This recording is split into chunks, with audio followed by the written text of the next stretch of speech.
Erev Tov, on se retrouve comme tous les mardis soirs, Yom Shlishi, Shur Pal Boki Tov, pour l'étude du Dvar Malchut. On le rappelle à chaque fois, c'est l'étude de la dernière sikha que nous avons à ce jour, en tout cas, entendue du Rabbi.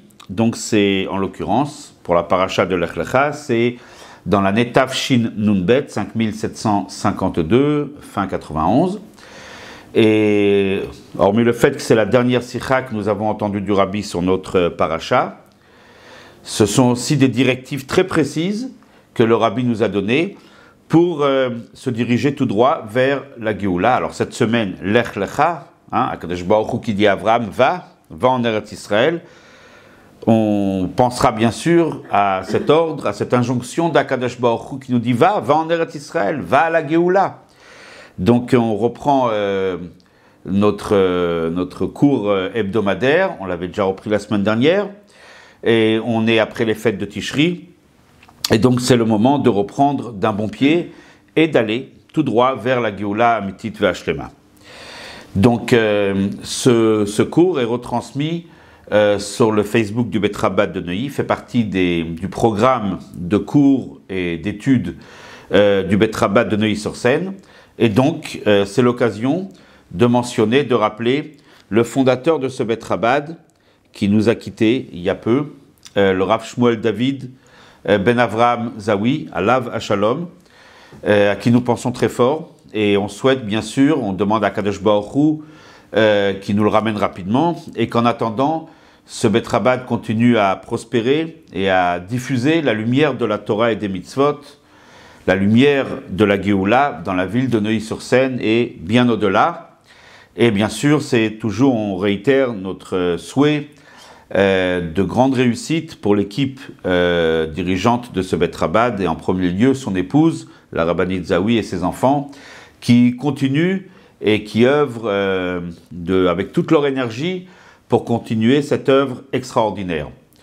Également, on dédiera ce cours, Leilou Nishmat, pour l'élévation de l'âme de Avimori, de mon père, Rav Pinchas Gedalia Cohen Ben Shimon Cohen Pachter. On dédicacera également ce shiur, Leilou Nishmat, un chacham, un participant assidu à ce cours, le chacham Baruch Ben Moshe Pinto Alav Shalom. Également, Leilou Nishmat, aussi d'un participant, Chaim Aaron Yosef Ben Moshe Seroussi, Alav Shalom. Et également, on dédicacera ce shiur, Leilou Nishmat, Aisha Achashuva, Marat Esther Myriam, Bat Baruch Leib Schlanger, que puisse se réaliser le verset Akitsu Virananu Shochne Afar, avec la venue immédiate de Mashiach Tzidkeinu. Ce shiur, ce cours étant également retransmis dans le cadre du programme de cours et d'études du média Menorah Live, c'est l'occasion aussi de dédier ce shiur, le Ilui Nishmat, pour l'élévation de l'âme d'un chassid de cœur, un chassid qui a brillé autour de lui, qui a transmis les valeurs de la chassidoute, Reb Avraham Ben Eliyahu Atal, Alav Shalom, que rapidement se réalise à Kitsu Viranenu Shochne Afar. Donc on va commencer sans plus tarder l'étude de cette sikha, Lech Lecha. Alors comme on avait vu dans la Yom Yom récemment, un petit mot du précédent Rabbi, lorsqu'on étudie la paracha de Bereshit, on reprend l'année, on étudie la paracha de Bereshit. Cette paracha est joyeuse, la création du monde, mais elle finit avec le monde qui ne va pas dans la bonne direction. Donc la fin est un petit peu moins joyeuse. La paracha suivante, Noach, c'est plutôt une paracha, dirons-nous, peut-être un petit peu triste. Il y a la destruction du monde, le déluge, mais elle finit avec la naissance de Avraham Avinu. Et cette semaine, c'est une paracha très joyeuse, nous disent les Rabbeim, puisque cette semaine, dans notre paracha, nous vivons avec Avraham Avinu. On commence l'histoire des patriarches, avec le premier d'entre eux, Avraham et Sarah. Et donc c'est une paracha extraordinaire, une paracha très très joyeuse. Notre paracha commence avec l'injonction d'Akadosh Baruch Hu à Avraham Avinu. Et c'est le titre de la paracha. Lech lecha me'artzecha u'mimolattecha u'mibeit avecha. Akadosh Baruch Hu a dit à Abraham, va pour toi, dans ton intérêt, va pour toi, alors qu'il était avant à Ur-Kasdim, en Mésopotamie, ensuite à Haran. Il lui a dit, quitte, lech lecha, va pour toi, me'artzecha de ta terre, mimolattecha de là où tu es né, ta terre natale, u'mibeit avecha et ta maison paternelle, quitte et va rejoindre la terre que je t'indiquerai, autrement dit la terre d'Eretz HaKodesh, la terre sainte, la terre d'Eretz Israël. Et donc la paracha nous commence le récit de Avraham Avinu, avec ce voyage que va effectuer Avraham Avinu vers Eretz Israël. À ce moment-là, Avraham Avinu a 75 ans. C'est le premier sujet évoqué dans la paracha. Il y a plusieurs sujets, plusieurs histoires, mais globalement, Avraham qui arrive en Eretz Israël avec différentes péripéties. Également dans la paracha, il y a la promesse d'Akadosh Baruch Hu de donner cette terre aux enfants d'Avraham, la promesse de la terre avec l'alliance, le Brit Bein HaBetarim, où Akadosh Baruch Hu se révèle à Avraham et il lui fait des promesses concernant sa descendance, nous concernant le Ham Israël. C'est le deuxième sujet important de la paracha. Et enfin, la paracha se termine avec la mitzvah que Avraham Avinu a reçue, la mitzvah de la Brit Mila, cette mitzvah que nous accomplissons de nos jours aussi avec beaucoup d'enthousiasme, beaucoup de joie, comme l'a fait Avraham Avinu. Donc on va dire les trois sujets principaux de la paracha. Avraham qui va en Eretz Israël, l'alliance avec Akadosh Baruch Hu concernant principalement et essentiellement la promesse de la terre, et la Brit Mila. Une question globale se pose, c'est une question que soulèvent les commentateurs de la Torah. Le rabbi soulève cette question dans plusieurs sichot, et dans la nôtre aussi. Lorsqu'on regarde le récit de Avraham Avinu dans la Torah écrite, ce qu'on appelle la Bible, le Chumash, l'histoire d'Avraham Avinu débute lorsque celui-ci a 75 ans.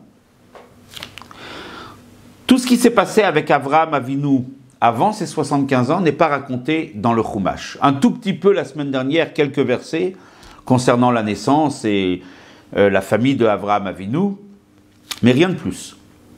On ne connaît rien dans la Torah écrite sur la vie d'Avraham, en tout cas concernant sa vie antérieure à cet ordre de Lech Lecha, va rejoindre Eretz Israël. Autrement dit, les 75 premières années de la vie d'Avraham ne sont pas écrites dans la Torah. Et ça soulève un étonnement, une question. Comment se fait-il? Est-ce que sa vie avant ses 75 ans n'avait pas de sens, ne sont pas un enseignement pour nous? Bien sûr, on connaît sa vie avant 75 ans. Mais c'est les commentateurs qui racontent. C'est d'autres sources, ce n'est pas la Torah écrite. En l'occurrence, c'est par exemple le Rambam, le Maïmonide, qui nous raconte dans Ilchot Avodah Zara, qui nous raconte l'histoire d'Avraham Avinu, qui dès tout jeune a reconnu son Créateur. C'est le premier à reconnaître son Créateur. Il ne s'est pas contenté de se connecter avec ce Créateur qui semblait caché dans le monde et que les humains n'avaient pas encore connu. Mais Avraham Avinu a fait ce qu'on appelle Pirsum Elokut Ba'olam. Il a diffusé l'idée d'un Dieu unique. Il a diffusé, il a informé, il a enseigné la croyance, la foi dans Akadosh Baruch Hu. Ça lui a coûté très cher. Il a dû faire Messirut Nefesh, le don de soi. Avraham Avinu était appelé Avraham à Ivri. On traduira Ivri par l'hébreu, ce qui n'est pas forcément la bonne traduction. Ivri vient du mot Ever, qui veut dire une berge. Parce qu'on a un fleuve, on a deux côtés du fleuve, deux berges. Avraham Avinu était d'un côté du fleuve. L'idée, c'est que, en fait, tous ses contemporains étaient d'un côté, lui de l'autre. On imagine une situation où sa ville, son milieu était d'un côté du fleuve, lui il était unique, seul. Echad haya Avraham, il était unique, il était seul de l'autre côté. Il s'est mis complètement de l'autre côté. Et il a dû faire face aux moqueries, aux attaques. C'était très difficile. Il était face à des milliers de personnes qui le regardaient, qui ne comprenaient pas son chemin et qui faisaient tout pour l'empêcher, qui luttaient contre lui. Avraham Avinu a su, avec une témérité, avec un courage, avec une force, résister à ce milieu ambiant. Et il l'a fait, comme on a dit, avec don de soi. On connaît très bien l'histoire. Lorsqu'il a été jeté dans la fournaise par Nimrod, le roi, qui n'a pas accepté cette idée du Dieu unique. Il n'a pas accepté l'idée qu'on a quelqu'un au-dessus de nous, qu'on a des devoirs, des droits certes, mais aussi des devoirs. C'était préférable de n'obéir à aucune autorité, surtout pas l'autorité céleste. Et donc Abraham a dû payer le prix, il a été jeté dans cette fournaise, il en a été sauvé bien sûr, mais il était prêt à faire don de soi, une abnégation extraordinaire. Abraham est nommé, comme ça le ramène le Maïmonide, le Rambam, il est nommé Eitan. Eitan, ça veut dire celui qui est fort, celui qui est téméraire, celui qui résiste. C'était un des noms d'Abraham. Comme dit le Maïmonide, Kivan shenigmal Eitan ze, puisque Eitan est arrivé à maturité, Abraham est arrivé à comprendre, à réaliser qu'il y a un Dieu qui a une autorité céleste et terrestre, et de diffuser la foi autour de lui. Il l'a fait d'une façon extraordinaire. À tel point, nous dit le verset, que Vanefesh Asher Asu Becharan, Abraham et Sarah était associée à Abraham bien sûr, ils ont fait des âmes, c'est la traduction du verset. C'est-à-dire, comme dit Rashi, Abraham a converti des hommes, Sarah des femmes, et ils les ont fait rentrer Tachat Kanfe Ashrina, sous l'aile protectrice de la Shrina, de la présence divine. Ils ne se sont pas contentés uniquement de diffuser des idées, c'est déjà pas mal, même au péril de leur vie, mais ils ont réussi à convaincre. Ils ont réussi à ancrer, d'une certaine façon, à imprégner les esprits qu'il y a à Kadosh Baruch Hu dans le monde. Et ça, c'était la vie de Avraham Avinu avant ses 75 ans. Pourtant, une vie extraordinaire qui peut nous servir vraiment d'exemple. Une vie tellement exemplaire n'est pas racontée dans la Torah, c'est étrange. L'histoire de Yitzhak commence à sa naissance. L'histoire de Yaakov, le troisième patriarche, commence aussi à sa naissance. Et la Torah accompagne toute la vie des patriarches depuis leur naissance jusqu'à leur départ de ce monde. Il en va de tous nos maîtres dans la Torah, Moshe Rabbeinu, Aaron, on raconte leur histoire de toute leur vie. Avraham Avinu, son histoire dans la Torah, dans le Chumash, dans la Torah écrite, dans la Bible, débute à l'âge de 75 ans. Pourquoi sa vie antérieure n'est pas racontée? Pourtant, on vient de voir, c'était une vie qui avait plein de sens, qui est une référence qui peut nous aider dans notre vie de tous les jours. C'est une inspiration extraordinaire, et pourtant aucune trace. Et la question, elle est pourquoi? C'est une question globale qui se pose sur la Torah. Alors, comme premier élément de réponse, le Rabbi ramène les écrits du Harizal,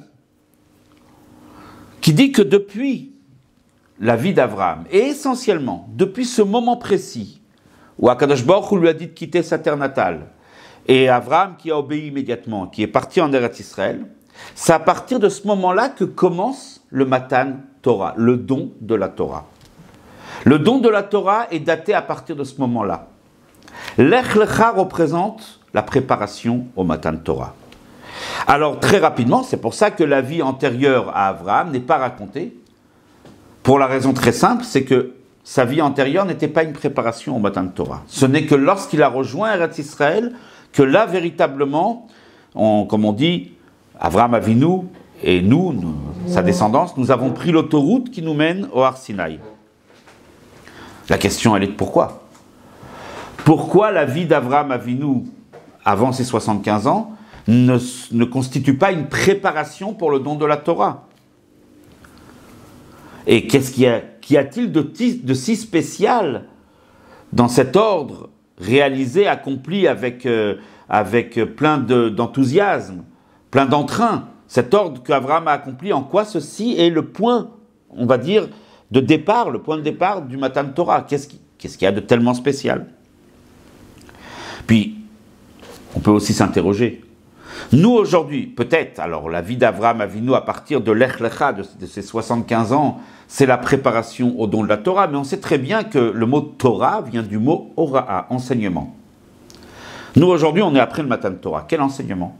Lorsqu'un juif va étudier cette semaine la paracha de Lech Lecha, Avraham Avinu qui va en Eretz Israël, et comme on a dit d'après les écrits du Harizal, c'est la préparation à Matan Torah. En quoi cela me parle? Le Matan Torah a déjà eu lieu. Kadosh Baruch Hu a donné la Torah il y a plus de 3333 ans. Donc aujourd'hui, quel enseignement puis-je tirer de cette histoire de Lech Lecha, Avraham qui va rejoindre Eretz Israël? Pour cela, il est nécessaire de comprendre, c'est un sujet qui est expliqué longuement dans ce qu'on appelle le Pnimiut Torah, le sens ésotérique de la Torah, dans le Zohar, dans les écrits du Harizal, etc. Mais c'est un thème qui est longuement développé dans la Chassidoute, principalement la Chassidoute Chabad, et surtout ce thème est expliqué en long et en large par le Rabbi dans ses Sichot et dans ses Mahamarim. On va s'arrêter un petit instant pour expliquer qu'est-ce que Matan Torah. Des fois, à tort, on imagine que Matan Torah, c'est la révélation de la Torah. Enfin, à tort, non, c'est vrai, Akadosh Baruch Hu a donné la Torah sur le mont Sinaï en l'an 2448 de la création du monde. Certes, mais la Torah a été donnée et été révélée déjà avant. On le sait très bien, disent nos sages. Avraham, Yitzhak, Yaakov, les Avot, Skenim, Ayuv, Yoshveoel, ils étaient assis, ils étudiaient la Torah. Ils ont eu accès à cette Torah bien avant. D'ailleurs, les Bnei Israël, en sortant d'Égypte, déjà ils ont eu accès à une partie de la Torah. On ne peut pas dire véritablement que cette Torah était inconnue jusque-là, et à partir du don de la Torah, à partir de la révélation du Mont Sinaï, tout d'un coup la Torah est apparue. Non. Matan Torah, le don de la Torah, c'est bien plus que cela. Il s'agit d'un événement qui a un sens très profond. Quelle est l'idée? Alors, lorsqu'Akadosh Baruch Hu a créé le monde, il est raconté dans la Torah qu'Akadosh Baruch Hu a créé le Raki, a créé une séparation entre les eaux d'en haut et les eaux d'en bas. Autrement dit, Akadosh Baruch Hu a fait une séparation, une barrière, une frontière infranchissable entre ce qu'on appelle le domaine du spirituel et le domaine du matériel, entre le sacré et le profane. Il y a eu une séparation totale. À tel point, dit le Midrash, Elyonim lo yardu lemata. Les êtres d'en haut, les âmes, les anges, la sainteté, n'a pas pu descendre en bas. Tartonim, dit le Midrash, les êtres d'en bas, les êtres physiques, matériels, lo yalu lemala. Le décret était qu'ils ne peuvent pas s'élever, ne peuvent pas accéder à la Kedusha, à la sainteté, à Akadosh Baruch Hu. C'était une séparation qui était totale. Cette séparation-là a duré un certain temps, et elle avait bien sûr pour vocation de disparaître un jour. Elle était nécessaire, on ne va pas s'attarder là-dessus aujourd'hui, mais c'est un sujet passionnant, intéressant, de comprendre pourquoi Akadosh Baruch Hu a fait cette séparation. Mais en tout cas, d'une façon très rapide, c'est pour bien marquer deux mondes qui vont se développer en parallèle. Le monde du sacré, le monde du profane. Mais comme on a dit, la vocation de cette séparation, c'est de disparaître un jour. Et c'est toute l'idée du don de la Torah. À partir du don de la Torah, Kadosh Baruch Hu a dit « Batla Agzera ». Cette frontière infranchissable, dorénavant, a été abolie. Elyonim, les êtres d'en haut, Yerdu le Mata. Dorénavant, ils vont descendre en bas. Tartonim Yalu le Mala. Autrement dit, le sacré va descendre dans le monde, va imprégner la matière. L'être d'en bas, la matière, le profane, va pouvoir s'élever jusqu'au rang de la sainteté, de la Kedusha. C'est tout le sens du Matan Torah.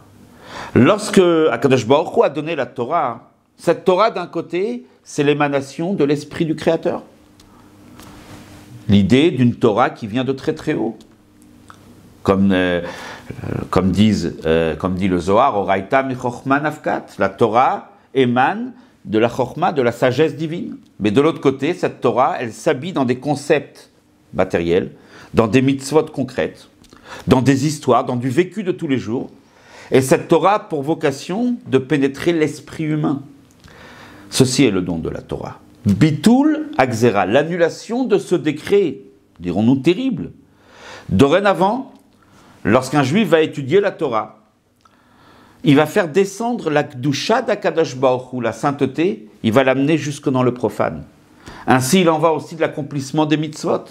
Les mitzvot sont l'émanation de la volonté d'Hachem. Mais cette volonté va s'exprimer, va s'habiller dans des actions concrètes. Il n'y a pas si longtemps, nous avons accompli pendant 7 jours la mitzvah des dalet minimes, des 4 espèces. Nous avons pris des espèces végétales. Il s'agit bien de quelque chose de très matériel. Et nous avons fait une bracha, nous les avons secoués, les rapprochés du cœur. Nous avons habité pendant 7 jours dans une soukha qui doit être construite avec des normes très matérielles, des normes très claires, très précises, qui appartiennent au monde, qui répondent aux normes physiques, aux normes matérielles de ce monde. Ainsi, il en va de toutes les mitzvot. Lorsque nous prenons une peau d'animal, nous mettons les tefilines. C'est-à-dire que nous faisons descendre la Kedusha, le sacré, dans la matière, et nous élevons également la matière, le monde autour de nous, vers Akadosh Baruch Hu. Là est le sens de Matan Torah. Effectivement, on pourrait le voir dans notre vie de tous les jours. Dans notre vie de tous les jours, il semblerait qu'il y a aussi une sorte de séparation de Xéra. Dans notre vie de tous les jours, nous avons une vie professionnelle, familiale, sociale. Nous connaissons des moments dans la journée où nous sommes occupés à travailler, à manger, à boire, à dormir, à se divertir aussi, à prendre soin de soi, à se reposer. Toute une vie qui est une vie matérielle, une vie physique. Et il apparaît très difficile de se séparer un petit moment pour entrer au Beth HaKnesset, pour entrer à la synagogue et pour prier à Kadosh Baruch Hu. On doit quelque part mettre tout de côté. Venir le soir étudier un cours de Torah, ça paraît difficile. On a l'impression qu'on navigue constamment entre deux vies. Et le passage de l'un à l'autre paraît tellement difficile. Encore de nos jours, nous, aujourd'hui, nous paraît tellement impossible. De l'autre côté, lorsque nous avons franchi ce pas, lorsque nous sommes dans la tfila, quand bien même, quand nous sommes déjà investis dans cette tfila, ou dans cette étude de la Torah, ou dans une pratique de la mitzvah, nous avons du mal à redescendre dans le monde. Il semblerait que ce passage est difficile. Il y a encore une certaine trace de cette frontière. C'est ce qui nous semble, en tout cas à nos yeux. Avant le Matan Torah, c'était impossible. On pouvait difficilement, et quasiment de façon impossible, les Avot, les patriarches, ont accompli les mitzvot. Certes, mais le sacré, la Kedusha de la mitzvah n'a pas imprégné la matière. À tel point que même s'ils ont mis les tefilines, ces tefilines n'ont pas reçu la Kedusha, la sainteté, le sacré n'a pas pénétré la matière. À l'issue de la mitzvah, cet objet n'avait plus aucune valeur de mitzvah, d'une certaine façon. Et comme on a dit, on le voit dans notre vie de tous les jours. Et là vient justement le Matan Torah, le don de la Torah, nous dire. Dorénavant, cette barrière doit être abolie. Alors, ça n'a pas été fait uniquement au moment de Matan Torah. Depuis 3333 ans, c'est notre travail. Durant tous ces millénaires, nous nous évertuons tous les jours, avec beaucoup d'efforts, à justement franchir cette frontière, amener le sacré au cœur même du monde, élever le monde au rang du sacré, de la Kedusha. Ce travail qui a commencé à Matan Torah s'est poursuivi durant toutes ces années, durant toutes ces milliers d'années, tous ces siècles. Et on voit bien quelque part que ce travail paraît encore, on va dire, inachevé. Je dis bien, il paraît. Y aura-t-il un moment où cette xéra, cette frontière sera franchie et abolie définitivement, visuellement et dans le ressenti? Oui. C'est au moment de la Géoula Amitit Vashlema, au moment de la délivrance. Ceci est toute la nature même de la délivrance, hormis le fait que nous serons libérés des contraintes des nations, hormis le fait qu'il n'y aura plus de maladies, il n'y aura que des bonnes choses, mais avant tout le sens profond de la Géoula, cette libération, c'est se libérer justement de ce carcan, de cette frontière, de cette barrière qui a été levée et abolie au moment de Matan Torah, mais pas complètement, pas totalement encore. Il manque encore une shlemut, il y a encore une perfection. L'apogée, le summum justement du Matan Torah sera le moment de la Géoula. Comme il est dit à propos de la Géoula, Torah Chadasha Mititetse, une nouvelle Torah sortira de moi, dit Akadosh Baruch Hu. Il ne s'agit pas d'une nouvelle Torah, bien sûr. Matan Torah a eu lieu une seule fois. C'est la même Torah. C'est une nouvelle dimension de la Torah. Autrement dit, c'est une puissance de la Torah que nous n'avons pas connue pendant l'exil. Cette puissance va nous permettre d'amener le monde, d'amener la Torah, d'amener la Gdusha d'Hachem dans la matière. Pas seulement d'une façon partielle, mais d'une façon totale, d'une façon révélée à nos yeux, d'une façon visible. Pour résumer, Matan Torah doit s'achever, doit aboutir à une situation où spirituel et matériel, sacré et profane ne feront qu'une seule chose, même visuellement. Il y aura une fusion totale de la matière avec l'esprit, du monde profane avec la Gdusha, avec le sacré. Par conséquent, nous pouvons donc définir dans cette abolition de cette barrière, dans ce projet divin d'amener la Gdusha dans le monde, de faire fusionner le monde avec Akadosh Baruch Hu d'une façon totale, nous pouvons distinguer 3 étapes. La première, c'est la préparation au Matan Torah, on va en parler. Il y a une préparation, comme chaque chose, surtout lorsqu'il s'agit d'un projet tellement ambitieux, une xéra, une frontière qui était établie et qui était infranchissable, que du jour au lendemain, au moment de Matan Torah, elle soit levée, cela demande un minimum de préparation. Lorsqu'on veut réaliser une œuvre, un projet, si ce projet est un projet ambitieux, plus il l'est, plus la préparation doit être intense, doit nous, quelque part nous imprégner, doit nous impliquer. Donc il y a un travail de préparation au Matan Torah. Et c'est justement cette préparation qui débute avec l'Ech Lecha. Aujourd'hui, dans notre paracha de cette semaine, c'est la préparation au Matan Torah. On va l'expliquer pourquoi. La deuxième période, après la préparation, c'est la réalisation de ce projet. On le prépare et ensuite on le réalise. C'est-à-dire Matan Torah, le don de la Torah qui représente justement la réalisation de ce projet, l'abolition de la barrière, de la frontière, Bitul Akzera, et le fait de pouvoir, grâce à la Torah, amener Akadosh Baruch Hu dans le cœur même de la matière, dans ce monde matériel, ce monde physique. Ça, c'est la deuxième étape. Mais comme on l'a expliqué tout à l'heure, vu qu'on n'est pas encore arrivé au bout, c'est un travail de longue haleine, un travail qui va s'étaler sur des millénaires, mais qui va aboutir à une perfection, à une shlemut, à une fin, à une réalisation définitive, totale, visible. Ça sera la Géoula. Donc on a 3 époques, 3 périodes, 3 étapes dans justement toute cette idée-là de Bitul Akzera, dans cette idée-là d'amener, ce qu'on appelle dans la terminologie de la Chassidoute, d'amener Elokut Ba'olam, d'amener Akadosh Baruch Hu dans le monde. Préparation qui commence avec Abraham, Matan Torah en l'an 2448 de la création, et l'apogée, le summum de ce Matan Torah qui sera réalisé avec la Géoula Amitit V'Ashlema, autrement dit de nos jours, bien sûr, Tekef Umiyad Mamash. 3 périodes. Il est nécessaire maintenant de revenir sur cette préparation, puisque c'est justement le thème de notre paracha, la préparation au Matan Torah. Pourquoi cette préparation? On va dire pourquoi le départ, le kilomètre zéro, qui va nous faire prendre l'autoroute, si on peut dire, jusqu'à Matan Torah. Pourquoi démarre-t-elle à la vie d'Avraham Avinu lorsqu'il a 75 ans? Parashat Lech Lecha. Et pourquoi pas avant? Alors pour cela, on va essayer d'expliquer ce que nous éclaire le Rabbi justement. Avraham Avinu, on l'a dit tout à l'heure, a œuvré là où il était, tout d'abord en Mésopotamie, à Ur-Kasdim, ensuite à Haran. Il a œuvré, il a eu une influence dans le monde, c'est clair. Comme on l'a expliqué, on ne va pas revenir là-dessus.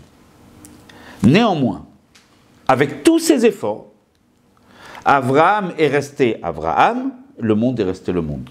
Certes, il y a eu une certaine diffusion de l'idée d'un Dieu unique, mais le monde est resté ce qu'il était, c'est-à-dire bas, matériel, on dirait non peut-être impie, et Avraham était Avraham. Le monde est resté ce qu'il était, Avraham était ce qu'il était. D'ailleurs, Avraham s'appelait à l'époque non pas Avraham. Aleph, Bet, Reish, He, Mem, mais Avram, il manquait le He. Avram peut se découper en deux mots.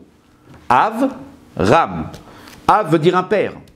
Père, cette notion d'autorité, d'un personnage élevé. Ram, élevé. En effet, Avram est resté élevé, c'est-à-dire il est resté au-dessus du monde. Il était, un peu difficile de dire de cette façon-là, mais un peu déconnecté du monde. Bien sûr qu'il œuvrait dans le monde, mais il n'y a pas une influence totale. Il n'a pas véritablement marqué son entourage et ses contemporains. À partir de Lech Lecha a commencé quelque chose d'extraordinaire. Abraham a eu une empreinte, a marqué le monde et a réalisé un travail de fusion totale, déjà entre lui et le monde, et à travers lui, d'Akadosh Baruch Hu et le monde. C'est là que ça a commencé. Quelle est la raison? Pourquoi Lech Lecha a marqué une rupture et un changement dans ce travail d'Avraham Avinu? Alors pour cela, il est nécessaire d'expliquer et d'essayer de réfléchir, puisque c'est un peu le but de Torah et Mitzvot, c'est pas un peu, c'est tout le but. Notre travail dans la vie de tous les jours, c'est une seule chose, établir une connexion avec Akadosh Baruch Hu. Avant de l'amener dans le monde, il faut déjà se connecter à Akadosh Baruch Hu, et ensuite l'amener dans le monde. Pour cela, on va utiliser toutes les forces que nous avons. Comme nous disons dans le schéma, Bechol levavcha, Bechol nafshecha, de tout ton cœur, toute ton âme, Bechol meodecha, de toutes tes forces, de toutes tes possibilités. Servir à Kadosh Baruch Hu implique un investissement total. On va investir toutes ses forces. Et c'est le début du travail. On ne peut pas faire les choses à moitié. Nous ne pouvons pas servir à Kadosh Baruch Hu en dilettante, avec des involtures. En général, lorsqu'on veut réaliser quelque chose, il faut s'investir totalement, de façon globale. À plus forte raison, lorsqu'il s'agit d'établir une relation, une connexion avec Akadosh Baruch Hu qui est tellement haut, c'est évident qu'on doit faire appel à toutes nos forces. Ça, c'est très clair. Mais en même temps, c'est là aussi où on atteint très vite les limites d'une telle connexion. Une connexion qui est basée sur nos propres forces va connaître des limites, pour une raison très simple.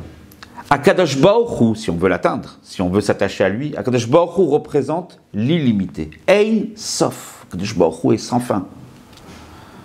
Comment pourrions-nous, nous, être limités, avec des forces peut-être grandes, mais limitées, pouvoir se connecter, percevoir Akadosh Baruch Hu dans toute sa grandeur, dans tout son aspect illimité, En Sof, impossible. Avec les forces humaines, quand bien même on investirait toutes ces forces, nous restons des êtres humains limités. Nous sommes des petits hommes. Et c'est pas évident, même encore une fois, si on va servir Hachem avec toutes nos forces, très difficile de se connecter avec Hachem qui est illimité, c'est impossible. Quand on parle des forces, c'est d'abord la force de la force de caractère, dirons-nous en français, la volonté, le ratson, qui fait partie des forces les plus profondes, ancrées dans l'âme. Ensuite, les forces intellectuelles, percevoir Akadosh Baruch Hu d'une façon intellectuelle. Et ensuite, d'une façon émotionnelle. Cela représente les trois dimensions de nos forces que nous avons. Ratson, Sechel et Midot. Même si on va investir toutes ces forces-là, il sera difficile d'atteindre la dimension illimitée d'Akadosh Baruch Hu. Et par conséquent, si on veut amener Hachem dans le monde, on aura aussi une difficulté. Dès lors que ma connexion n'est pas très bonne, aujourd'hui on sait ce que c'est qu'une connexion qui ne fonctionne pas à 100% avec Internet, etc. Dès lors que ma connexion elle ne sera pas à 100%, je ne vais pas pouvoir amener Akadosh Baruch Hu suffisamment, en tout cas présent, dans le monde. J'amènerai un petit quelque chose.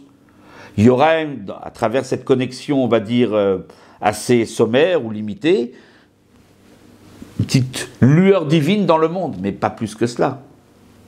Dès lors que je ne suis pas capable d'attraper, de me connecter avec la dimension infinie d'Akadosh Baruch Hu, comment pourrais-je l'amener dans ce monde d'une façon totale?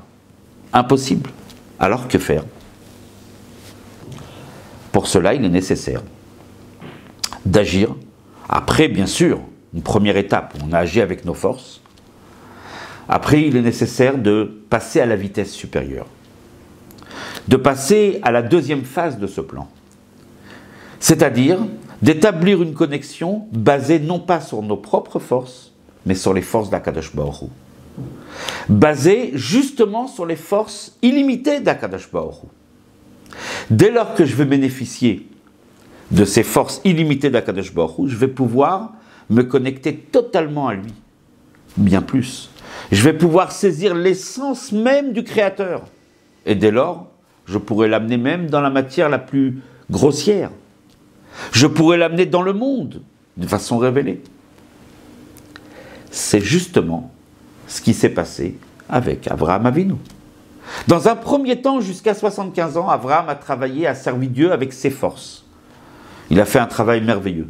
Et c'était la première étape, il fallait passer par là. Il n'y avait pas de défaut, il n'y avait rien à dire sur le travail d'Abraham Avinu.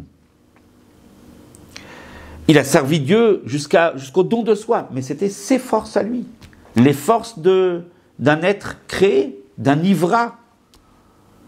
Et un ivra, même au niveau d'Abraham Avinu, reste limité. Sa connexion étant limitée, il ne pouvait pas amener l'essence de Dieu dans le monde et marquer le monde de la présence divine. Voilà pourquoi Abraham Avinu n'a pas pu réaliser totalement son projet jusqu'à ses 75 ans. Voilà pourquoi il s'appelait Avram, un père élevé. Quelque part, il y avait encore une sorte de déconnexion entre lui et le monde. Il était, lui, bien sûr, branché sur Akadosh Baruch Hu, mais il n'a pas réussi à marquer, à imprégner totalement son endroit, sa ville natale et ses contemporains. Dès lors qu'Akadosh Baruch Hu lui dit « Lech lecha me'atzra » quitte. Lech progresse.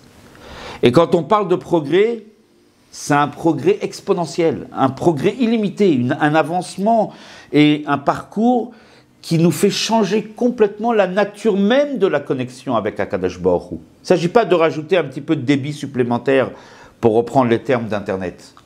Il s'agit d'établir une connexion complètement nouvelle. On pourrait appeler ça la 10G ou la 11. 11 représente l'infini. On n'en est pas encore là matériellement, mais en tout cas spirituellement, oui. Changer complètement la connexion. On n'est plus du tout dans la même catégorie. On n'est plus du tout dans la même idée de la connexion. Akadosh Baruch Hu dit à Abraham, va, quitte ton pays vers la terre que je te montrerai. Il lui dit même pas la terre. Il lui dit, tu vas mettre dorénavant, non pas me servir parce que toi tu as compris, parce que toi tu as réalisé, parce que toi tu œuvres, mais parce que moi je te le demande. Par soumission totale avec Akadosh Baruch Hu. Cette soumission sans limite, où Abraham dit, tout ce que tu veux Akadosh Baruch Hu, je vais faire. Il ne lui a même pas dit la terre, il avance. Là, à ce moment-là, Abraham va se brancher, va cesser d'exister en tant qu'être créé, en tant que nivra, en tant qu'être limité, et il va se connecter avec la dimension illimitée d'Akadosh Baruch Hu. Dorénavant, il va pouvoir servir Hachem avec les forces d'Akadosh Baruch Hu, des forces illimitées. C'est ce qu'il lui dit, Lech lecha, quitte, mais artsecha. Artsecha, c'est ta terre, ça vient aussi du mot ratson. Quitte ton ratson, ta volonté profonde. Mais artsecha, mi molattecha, ou mi beit avicha. Beit avicha, dans la chassidoute, c'est expliqué, le père, c'est ce qui est un petit peu le maître de nos sentiments, c'est les facultés intellectuelles. Quitte ta volonté, quitte ta conception intellectuelle, même d'Akadosh Baruch Hu. Et molattecha, c'est avec quoi tu es né, c'est-à-dire avec tes sentiments, avec ton vécu, ton ressenti, quitte tout ça. C'est fini. Quand bien même ta vie, jusque-là, était une vie extraordinaire, mais c'était artsecha, ta volonté. C'était beit avicha, c'était tes facultés intellectuelles à toi. C'était molatecha, tes facultés émotionnelles. Et tu l'as fait au maximum. C'était une première étape, qu'il fallait passer par là. Néanmoins, maintenant, c'est arrivé le moment où tu passes à la vitesse supérieure, où tu changes la nature même de ta connexion avec moi, dit Akadosh Baruch Hu. Lech lecha, quitte tout ça, avance, progresse, et connais dorénavant quelque chose de complètement différent. C'est-à-dire tu vas aller maintenant vers El Haaretz Asher Areka, vers la terre que je te montrerai. D'ailleurs, dit le Admor Hazaken, Areka, que je te montrerai, ça veut dire que je te révélerai à toi-même. Je te révélerai ce que tu es toi-même profondément. Tu vas tout d'un coup prendre conscience de ce que tu es véritablement, de tes capacités, de tes forces illimitées, que moi, le Créateur, j'ai mis dans toi. Mais pour les exprimer, pour les exploiter au maximum, il faut que tu quittes ton ego. Comment pourrait-on dire qu'Abraham a servi Hachem avec son ego? C'est difficile de le dire. Mais ça reste encore, Abraham a connu Akadosh Baruch Hu, a réalisé, a compris jusque-là. Il a servi Hachem avec ses sentiments, avec sa personnalité. Akadosh Baruch Hu dit maintenant est arrivé le moment où tu passes à quelque chose de différent. C'est-à-dire où maintenant tu vas servir Akadosh Baruch Hu avec les forces d'Akadosh Baruch Hu même. Et ceci, ces forces, on peut les acquérir par une soumission totale à Akadosh Baruch Hu, une obéissance sans fin, sans limite. Comme on le voit dans la vie d'Avraham Avinu à partir justement de son voyage en Eretz Israël. Alors effectivement, à partir de ce moment-là, quand Avraham Avinu va se libérer de ses propres barrières, ce sont des limites. Quand bien même on exploite toutes ses forces personnelles, elles restent limitées. Quand Avraham Avinu va être capable de dépasser toutes ses limites, que va-t-il faire? Il va casser, il va briser la mechitza, la frontière qui existe entre lui et son Créateur. Encore une fois, on ne peut pas totalement se connecter avec Akadosh Baruch Hu, avec ses propres forces. Donc, que va faire Avraham Avinu? Il va changer on dit en français, il va changer de braquet, il va complètement passer à un stade différent. Il va dorénavant briser toutes ses propres limites, même des limites qu'on appelle des limites de Gdusha. La Gdusha nécessite aussi certaines limites, certaines barrières. La Halacha demande certaines choses qui soient bien précises. Avraham Avinu va être capable de briser toutes ces barrières et toutes ces limites. Dorénavant, puisque ces barrières sont abolies, il peut amener Akadosh Baruch Hu au cœur même de la matière, au cœur même du monde. Avraham Avinu a commencé à casser ces barrières. Voilà pourquoi, et c'est exactement l'idée de Matan Torah, briser cette barrière, cette frontière qui sépare la matière du sacré, le profane du sacré. Lorsque Avraham Avinu a commencé à le réaliser, et justement à l'âge de 75 ans, c'est en cela qu'on commence à se diriger vers le Matan Torah. Qu'est-ce que le Matan Torah? Le don de la Torah représente l'abolition de cette barrière entre le sacré et le profane. Et Avraham Avinu a commencé à le faire à 75 ans. Voilà pourquoi cet acte extraordinaire d'une obéissance, d'une soumission totale d'Avraham, l'Ech Lecha et Avraham qui quitte sa terre, il va vers Eretz Israël. Voilà pourquoi ce moment-là, cet épisode de la vie d'Avraham marque un véritable tournant et commence à nous préparer vers Matan Torah. Disent nos sages, Ma'aseh Avot Siman Labanim. L'action de nos pères est une indication, est une voie tracée pour nous les enfants. Nous les enfants qui étions au pied du Har Sinaï et qui avons reçu d'Akadosh Baruch Hu ce projet extraordinaire de briser les limites, les frontières qui séparent le sacré du profane, qui permet justement de nous élever jusqu'au rang de la Gdusha, élever le monde avec nous, qui permet d'amener la Gdusha d'Hachem dans le monde. Nous les enfants qui étions au pied du Har Sinaï, d'où avons-nous eu cette force? Qui a été celui qui nous a inspirés? Avraham Avinu, le premier. Lorsque lui-même l'a accompli sur lui-même. Lorsqu'Avraham a réussi à accomplir et à franchir ce pas, il nous a donné cette possibilité pour nous de le réussir. C'est plus qu'une indication et un exemple et une inspiration. Dit la Chassidut, c'est Netinat Koach. Il nous a donné la force. Lorsqu'Avraham Avinu a aboli cette barrière qui est inhérente à la nature humaine, nous sommes limités. Dans notre connexion avec Hachem, comme on l'a dit, on connaît des limites, des frontières.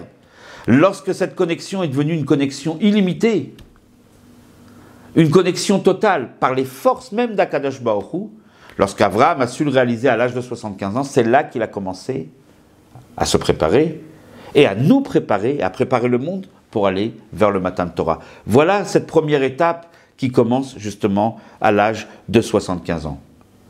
Et on va voir que tous les événements qui sont relatés dans la paracha, on va prendre les événements essentiels, principaux. On peut aussi expliquer tous les événements, les petits événements qui sont racontés dans la paracha, mais nous n'aurions peut-être pas assez de temps.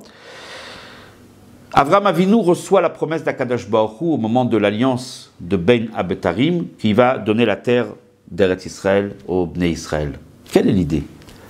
C'est une terre qui s'appelait avant Eretz Kenaan, une terre de Kenaan, une terre d'idolâtrie, une terre de peuple qui était impie, ne connaissait pas du tout Akadosh Baruch Hu.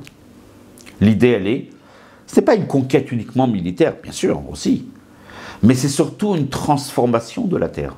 Faire de cette terre une terre physique, matérielle, et loin de toute l'idée même de la spiritualité, en faire Eretz Israël. Dans Israël, il y a le mot Kel, Akadosh Baruch Hu.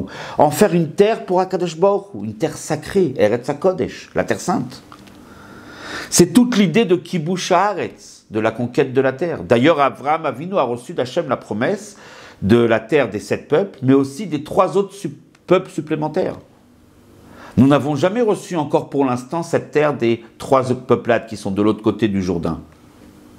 Nous ne les avons pas reçus. Nous le recevrons qu'au moment de la Géoula, au moment de Mashiach. Là, la conquête de la terre sera totale. Comme le Matan Torah arrivera à son apogée, donc la conquête aussi du monde sera totale.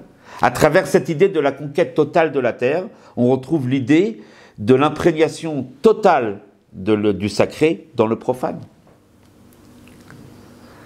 Et comme nous dit le Rabbi, au moment de la Géoula, nous n'aurons pas à faire la guerre pour ces territoires des trois nations. C'est eux qui nous le donneront avec shalom, de façon pacifique, de bonne grâce, de bonne volonté, avec le sourire.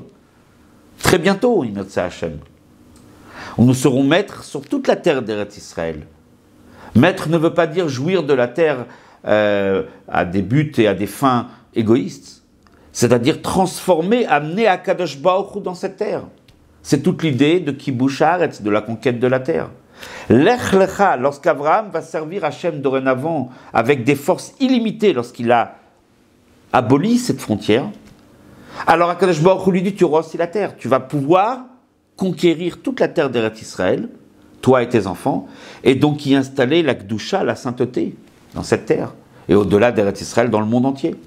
C'est également le sens du 3e événement et épisode qui est raconté à la fin de la paracha, la Brit Mila.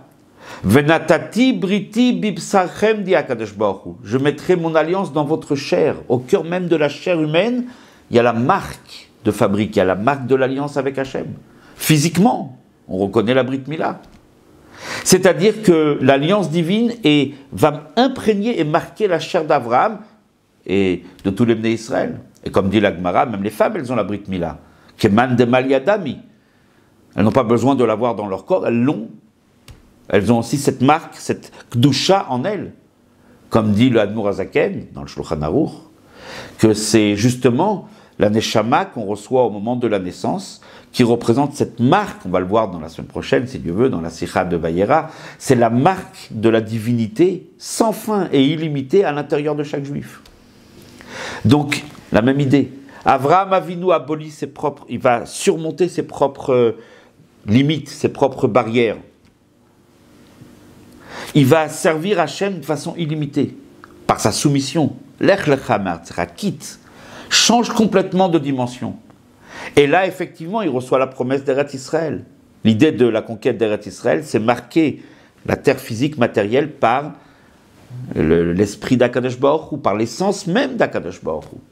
Et ainsi, arriver à la Brit Mila, qui est aussi justement, qui est la même thématique, l'idée d'imprégner la matière, le corps humain, par l'alliance avec Akadosh Baruch Hu.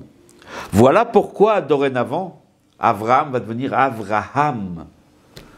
Comme dit la Torah, Avraham veut dire Av Amon Goyim. C'est la contraction de Av Amon Goyim.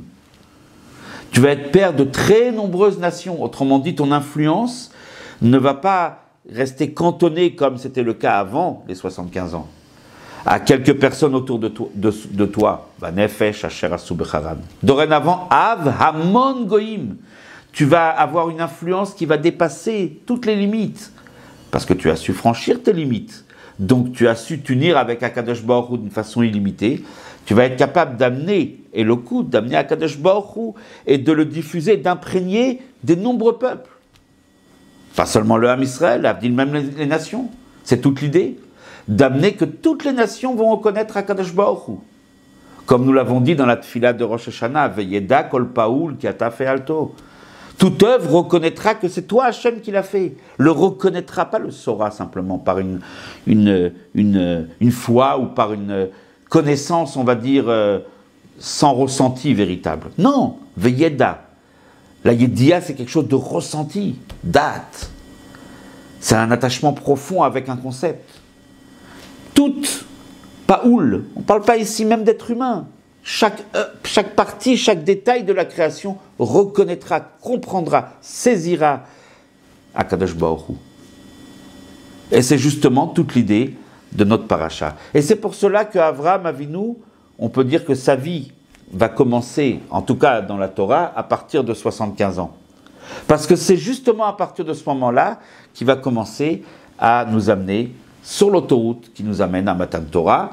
Et ce Matan Torah sera amené à sa perfection au moment de la Géoula Amitit Ve'Ashlema. Alors voilà, cette paracha est une inspiration extraordinaire pour nous, un enseignement extraordinaire. Puisque nous aujourd'hui, nous sommes après, certes, le Matan Torah, mais nous ne sommes pas encore arrivés à cette shlemut du Matan Torah qui sera atteinte par la Géoula Amitit Ve'Ashlema. Encore aujourd'hui, on peut voir autour de nous que, en tout cas, il nous apparaît peut-être, que Akadosh Baruch Hu n'est pas encore totalement présent visuellement dans le monde. C'est que nous avons encore quelque chose à réaliser. Nous devons arriver jusqu'à l'apogée, jusqu'au summum de Matan Torah. Et c'est pour cela que de la même façon qu'Avraham qui a commencé cette œuvre, Akadosh Baruch Hu l'a dit, Lech lecha, quitte, sors de tes limites, sors de ce qui était avant ton travail. Ainsi, lorsque le Bnei Israël arrive au Matan Torah, Akadosh Baruch Hu aussi leur dit Lech lecha, puisque c'est la deuxième étape du plan. C'est le moment maintenant de réaliser véritablement cette fusion entre la matière et le sacré, entre le profane et le sacré. Et ce Lech lecha retentit et se fait entendre encore aujourd'hui pour nous diriger. Va vers la Géoula, va vers la troisième étape. Va, chaque juif a le devoir d'aller. Parcours ces derniers hectomètres, ces derniers peut-être millimètres, qui nous séparent de cette troisième et ultime étape, où Akadosh Baruch Hu va marquer la matière, comme le termine le Rambam, quand le Rambam termine son œuvre avec ce verset où Mal'a haaretz Dea et Hashem. La terre sera remplie de la connaissance d'Hachem. Encore une fois, Dea, c'est pas seulement la connaissance, c'est le ressenti.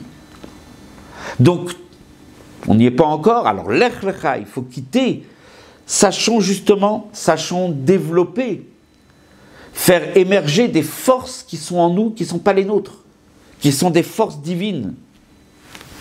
Et pour cela, Lech lecha, faire comme Avraham Avinu, dépasser ses propres limites. Nous avons, dit le Rabbi, des forces qu'on connaît, des forces révélées. Nous avons des forces soupçonnées. On imagine, on sait qu'on est des fois capable de choses très grandes, mais on ne les exploite pas. Il y a même des forces qui sont cachées en nous, mais qui peuvent, en tout cas, qui ne sont peut-être pas soupçonnées, mais qui sont pas loin des fois de se révéler. Ça encore, ça reste des forces à nous. Lech lecha veut dire puise au fond de toi des forces qui sont totalement inconnues de toi et insoupçonnées. Ce sont les forces d'Akadosh Baruch Hu. Puise, utilise ces forces. Et tu verras que tu pourras arriver à la réalisation de la troisième étape. À l'image d'Avraham Avinu, Lech lecha, tu pourras accéder à cette réalisation extraordinaire. Concrètement, comment le faire? Nous dit le Rabbi, on a un outil. Qu'est-ce que Dieu nous a donné sur le Har Sinaï pour amener Akadosh Baruch Hu dans le monde? La Torah. Nous dit le Rabbi, chaque juif a un devoir, comme dit le Zohar, la Fashala, de travailler, de se fatiguer dans l'étude de la Torah, tout simplement. Étudier la Torah au-delà de nos propres forces. L'étudier jusqu'à être mechadesh dans la Torah. À faire un chidouche dans la Torah, c'est tout d'un coup trouver des nouvelles idées qui ne sont pas écrites dans aucun livre. Mais d'où les avons-nous tirées? D'où nous viennent ces idées, d'où nous viennent ces forces? Des forces divines qui sont cachées à l'intérieur de nous. Et comme Abraham à 75 ans a su faire ce pas, nous aussi on doit le faire. On doit on doit progresser dans l'étude de la Torah, utiliser toutes ses forces dans un premier temps, mais aussi les forces les plus cachées, autrement dit les forces divines, les forces d'Akadosh Baruch Hu. Pas seulement dans notre limoud à nous, nous avons le devoir, comme dit le Pirkei Avot, Ve'a amidu talmidi marbe, ayez beaucoup d'élèves, mettez sur pied, construisez de nombreux élèves. Lorsqu'en général on fait ce cours, on essaye de ne pas s'écarter des mots de la sikha, mais je ne me retiendrai pas et je raconterai une petite histoire, une petite parenthèse dans cette sikha. Un jour, un Rav, le regretté, le Rav Adin Even Israël, Adin Steinsaltz, qui nous a quittés il y a peu, qui a réalisé des choses extraordinaires, dont la Gemara, bien sûr, traduit et expliqué, entre autres. Le Rav Steinsaltz, un jour, une histoire extraordinaire, s'est plaint devant le Rabbi. C'était un homme qui faisait beaucoup de choses. Il donnait des cours aux étudiants, il rédigeait des livres, des ouvrages divers, nombreux. C'est un homme qui était très occupé. Un jour, il a demandé au Rabbi, « Rabbi, j'ai trop de choses dans la journée. Je n'arrive plus. Je n'arrive plus. C'est beaucoup trop pour moi. Est-ce que le Rabbi peut me décharger d'une de mes fonctions, d'une de mes tâches? Qu'est-ce que le Rabbi peut faire ?» Le Rabbi lui dit, très simple. Tu vas rajouter une autre chose à réaliser. Le Rav Steinsaltz n'a pas posé de question au Rabbi. Comme un chassid, il a rajouté une autre mission, un autre cours, je ne sais pas exactement les détails. Et il a raconté que tout d'un coup, il a senti que sa vie était différente. Quelle est l'idée qui se cache derrière? C'est le Rav Steinsaltz lui-même qui l'a expliqué. Le Rabbi voulait lui faire accéder à une dimension particulière. Jusque-là, tu as servi à Kadosh Baruch Hu avec tes forces. Effectivement, tes forces sont limitées. Tu ne peux pas en mettre plus dans la journée. 24 heures, on ne peut pas faire plus. Il faut aussi un petit peu dormir, un petit peu. Il faut aussi un peu manger, il faut un petit peu se reposer aussi, c'est vrai. Mais là, le Rabbi lui a donné des forces, comme le tzaddik est capable d'amener des forces d'Akadosh Baruch Hu dans le monde, des forces illimitées. Et ça passe par une soumission, une obéissance. Comment? Logiquement, c'est pas possible. Si déjà avec, je ne sais pas moi, une liste de 10 choses à réaliser, je n'arrive pas, je ne tiens pas. Si on m'en rajoute une 11e, c'est sûr que je ne tiendrai pas. Mais justement, comme il y a eu cette obéissance, sans poser de questions, il a dit, j'ai pas compris, mais le Rabbi m'a dit, je l'ai fait. Alors, ceci a permis justement d'accéder à un registre complètement différent, à des forces divines, à des forces d'Akadosh Baruch Hu. Et on sait combien ce chassid, combien ce Rav a pu faire beaucoup de choses extraordinaires. Donc véritablement, l'Ech Lecha, c'est là qu'il faut justement quitter ses propres forces, ses propres volontés, ses propres habitudes. Et c'est là où il faut progresser. Et nous avons la promesse qu'Akadosh Baruch Hu a fait à Abraham. Elle a arrêté sa chair arek vers la terre que je te montrerai, comme dit le Admor Zaken, on l'a ramené tout à l'heure. Vers la terre que je te révélerai, je te révélerai toi-même ce que tu es. Je te révélerai à tes yeux. Je vais te montrer de quoi tu es capable. Lorsque tu vas te soumettre, comme Abraham à 75 ans. Lorsque tu vas abolir ces barrières, ces limites que peut connaître un humain, c'est normal. Et tu vas dorénavant être branché sur l'infini, tu verras ce que tu es capable de réaliser. Alors effectivement, il nous reste maintenant à terminer ce travail de Matan Torah. Ou pour parler de la conquête d'Eretz Israël, il faut conquérir la terre des 3 nations. Autrement dit, les 3 nations représentent les 3 facultés intellectuelles. Pour les avoir, ces terres-là, qui vont nous être données, comme dit le Rabbi, avec sourire par les nations du monde, avec Darkei Shalom, la Torah c'est une Torah de paix, pour justement pouvoir les recevoir, alors il faut nous aussi les conquérir. Notre conquête n'est pas une conquête militaire. Avant tout, c'est imprégner notre esprit. Les 3 peuples représentent les 3 facultés intellectuelles, Chokhmah, Bina et Dat. Sachons investir nos facultés intellectuelles dans l'étude de la Torah en général. Et d'une façon totale. Avec des forces qui sont les forces d'Akadosh Baruch Hu. Le Rabbi nous dit précisément par l'étude de Pnimiyut Torah, du sens profond de la Torah, ce qu'on appelle la Chassidout. Par l'étude de la Chassidout, nous dit le Rabbi encore plus essentiellement par l'étude des textes qui parlent de Mashiach et de Géoula.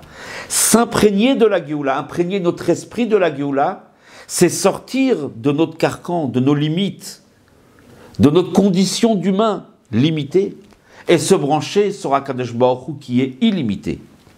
Et à ce prix-là, nous conquérerons ces trois facultés intellectuelles qui sont représentées par les trois nations, c'est-à-dire nous arriverons à l'apogée, à la plénitude de la conquête de la terre d'Eretz Israël. C'est-à-dire nous arriverons à l'apogée du Matan Torah. Nous arriverons à la finalité où Akadosh Baruch Hu sera visible dans le monde sans aucune limite. Où le projet sinaïque, le projet du Matan Torah, qui est qu'il n'y ait plus de barrière, que Akadosh Baruch Hu soit visible, présent dans la matière, va se réaliser d'une façon pleine et totale. Teikef Umbiyad Mamash, avec la révélation du Rabbi Melech HaMashiach, très rapidement, Yechi Adoneinu, Moreinu Verabeinu, Melech HaMashiach, Leolam Vaed.